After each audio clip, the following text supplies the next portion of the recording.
The purpose of this podcast is to educate and inform. It is no substitute for professional care by your doctor or your qualified healthcare professional.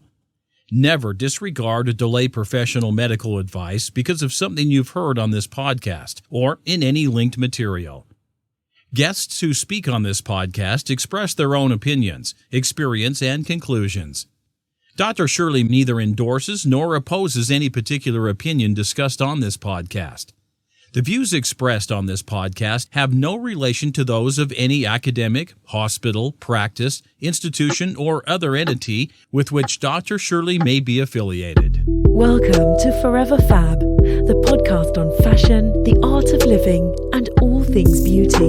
This podcast is curated by Dr. Shirley Madeir, MD, as the definitive source of holistic wellness through beauty.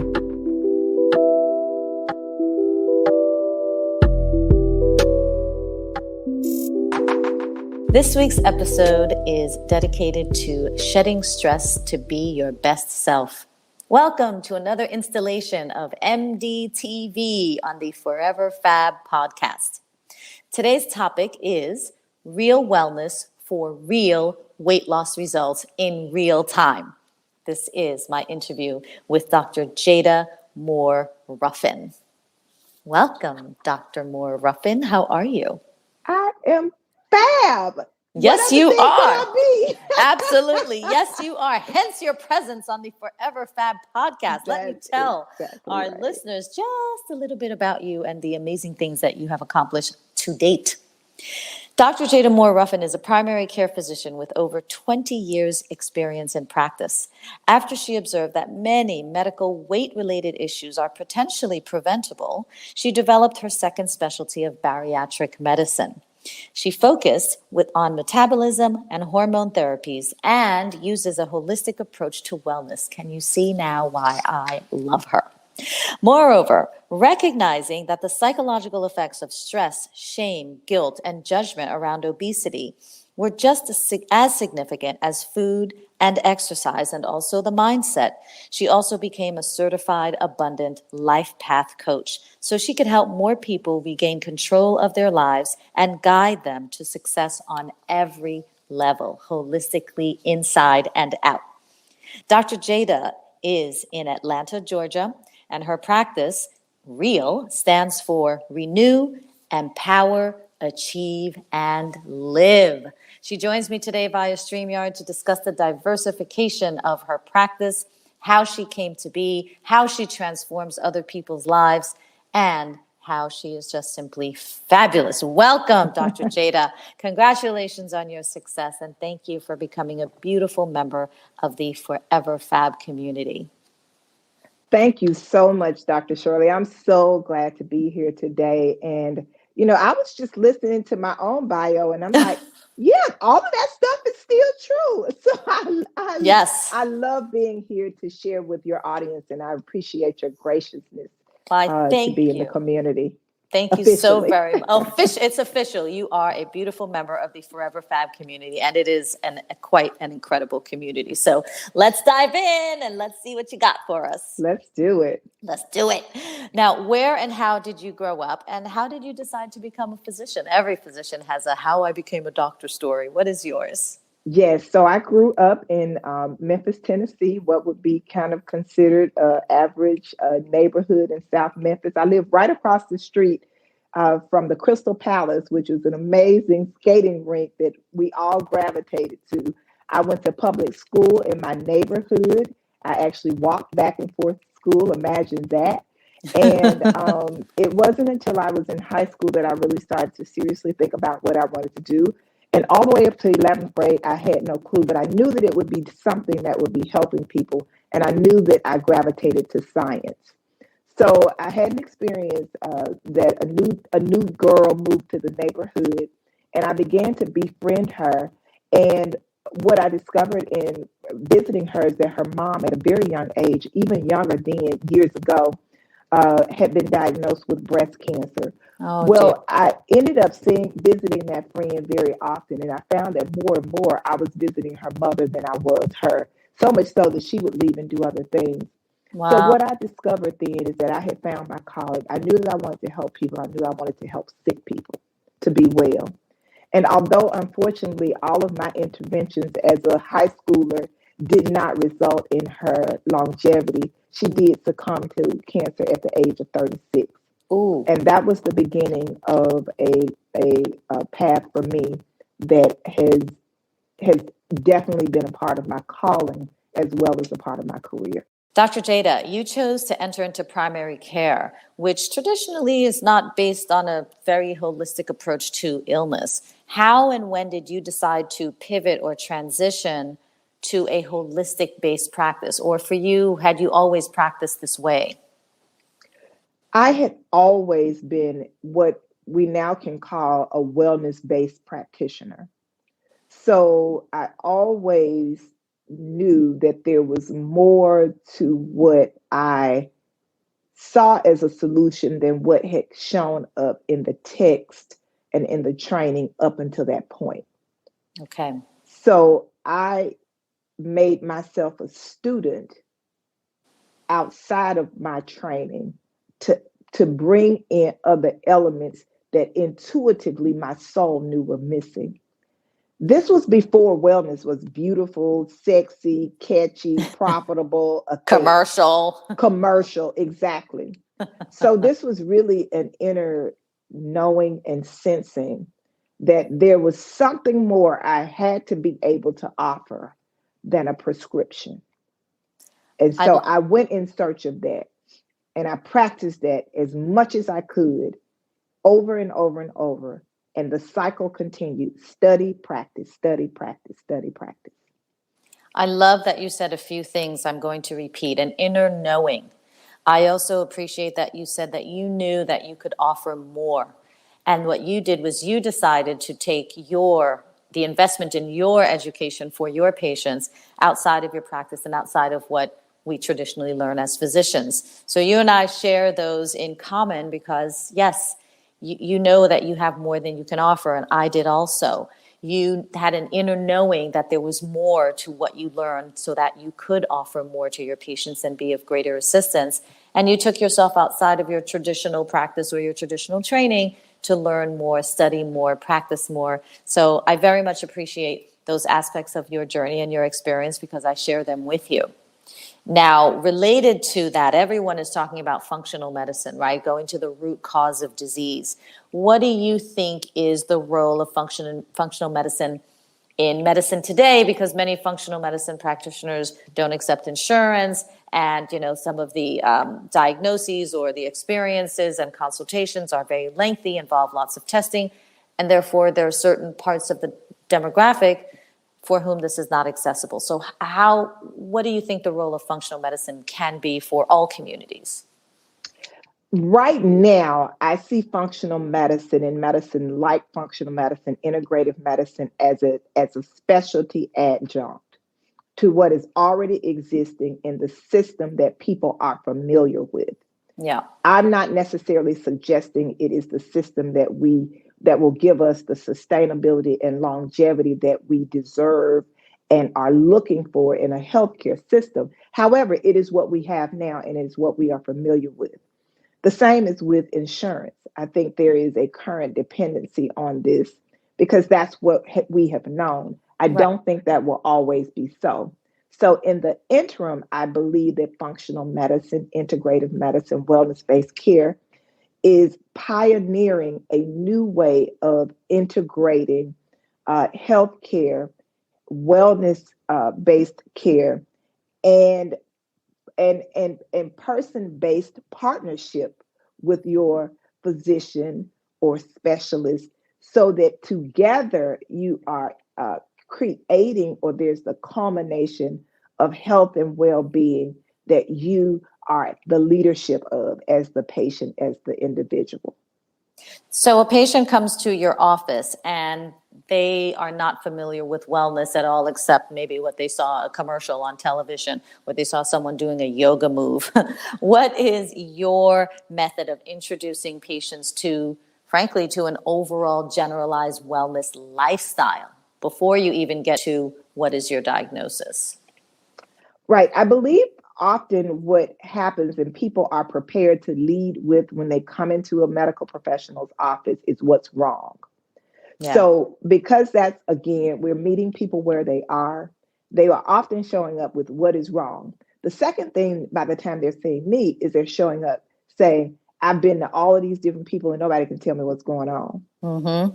So then now I have a foot in the door and I can say, okay, then we know what you have done. Now let's talk about the things that we haven't tapped into up until this point. And let me give you some ideas that I have. Let's do some investigating. So I always believe that starting with the data and the diagnostics are the first place. Part of the data is listening to the patient, listening to the person. And from there, we begin to look at every aspect of their lives, in which we call in primary care and family medicine training, the biopsychosocial model. So all of those elements that make up your existence, how are they coming together to create this current reality? And what do we need to do to shift that? I agree with that wholeheartedly. In my practice, which, and I borrowed this term, I refer to that biophysicality, psychosocialness as the dimensions of wellness, right? Physical, emotional, psychological, financial, et cetera, because all those things affect the individual who presents to your office on a particular day. Yes.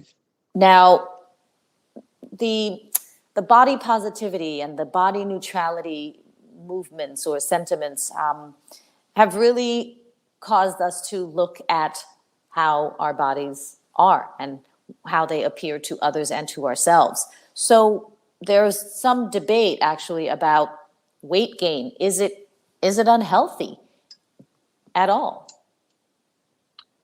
Well, in the space in the position that I come from as a healthcare professional, as a physician, as an obesity medicine specialist, obviously I'm looking at how this can be either potentially harmful and how can we remove those risks and harm, because we definitely have data and studies that support that many people, proportionately people who are at a higher weight tend to have higher incidences and prevalence of problems, physical, mental, and emotional.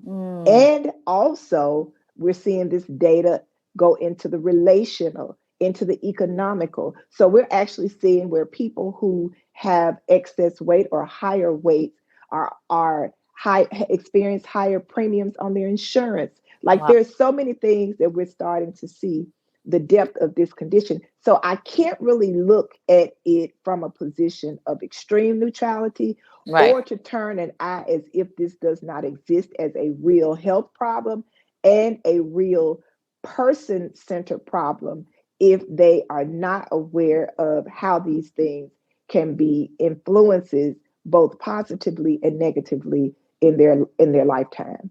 So I hope that answers. That may have sounded like a radiology answer, like I hedged it. No slight to the radiologists that may see this. No, thank you for that. Actually, you did provide clarity on that, and I appreciate that you answered it in that way, because yes, of course, we should love our bodies. We should absolutely all love our bodies the way that they are, or if you choose to enhance them. However, we must also look at the health aspects of how our bodies are. And if there are certain correlations with whether it's, BMI or body mass index or, weight or other things that correlate to dis-ease or lack of well-being, then we should look at those things and therefore look back at our bodies and see if there's anything that we can do. So thank you for clarifying that answer. So let's look at the data. Obviously, many people know that one of the potential causes of weight gain is overeating, not exercising, etc. But what are some other perhaps unknown or less well-known causes of weight gain that you see in your practice? Absolutely. So we find that historically there's often been this approach, even in the medical community, when you go to your doctor and they say to you, lose weight, and you say, how? Well, they say exercise more and eat less. That's what my doctor told me. Exactly. Exercise more, eat less. Yes. Great. And that's almost the extent of that guidance. And so most of the time, by the time a person has come into the office and you can help them identify that they have a weight issue, that they may have tried that. And if they have, they may have succeeded to some extent, and they may not have succeeded at all. So what I know is that eating less and exercising more are core tenets, but they are not solo solutions. Some of the things that I also would say let's look at hormones. Let's look at hormones like even just male female hormones, testosterone levels, estrogen levels, progesterone levels. Let's look at other hormones that affect metabolism. Let's look at insulin levels. Let's look at cortisol levels. Let's look at thyroid levels. Let's look at adrenal function. Let's look at other neurotransmitters that affect how our bodies metabolize, how they operate, how our brain communicates with our gut. So let's look at serotonin. Let's look at dopamine. Let's look at norepinephrine.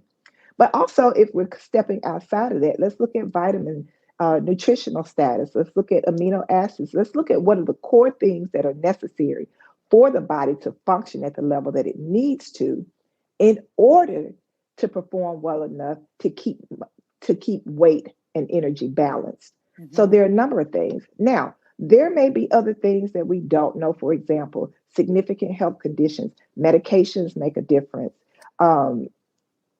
Sometimes it's the other underlying conditions that would affect how the body would function.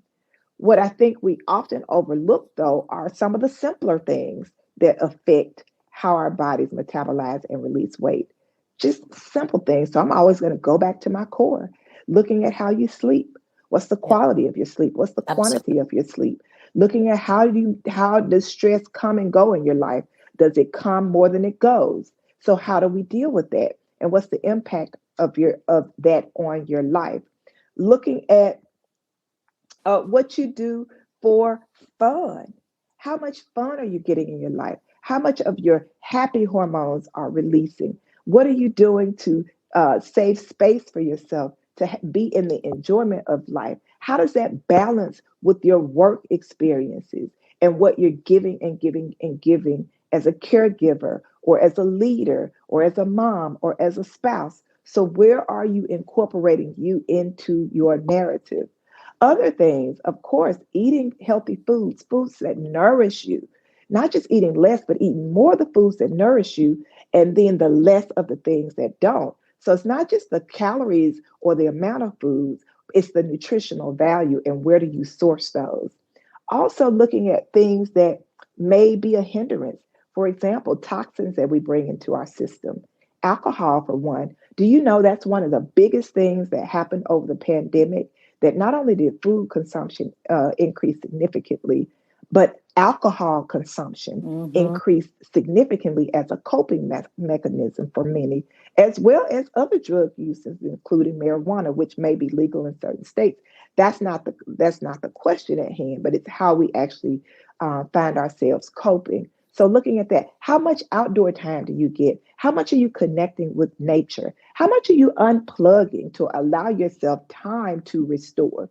Part of what our body has to do is to restore to be able to function or be in a high performing state. So if I use all of those and ask those questions and we can make some course corrections there, I think consistency would lead us to greater results. That is a beautifully thorough answer. And I thank you for that because it fascinates me that the weight loss industry, if I may generalize, tends to focus on one thing, or the fitness industry tends to focus on one thing. If you want to lose weight, exercise more, do this, do these reps, do this, do that, do it every day, etc. And maybe, if you combine the two, if you drink 3 shakes a day or as meal replacements, whatever, yes, of course, you're going to lose weight. But how sustainable is all that? Probably not very much. I've been there myself. I'm currently there now, actually. Not very sustainable, but I'm trying. But I appreciate that you did take into consideration this truly holistic approach to weight loss that many of us experience at various times in our lives, and some of us for a very long time. So it isn't just about dieting and exercising. It isn't just about food consumption. It really is about nourishment. what nourishes you food-wise, who nourishes you relationship-wise or not.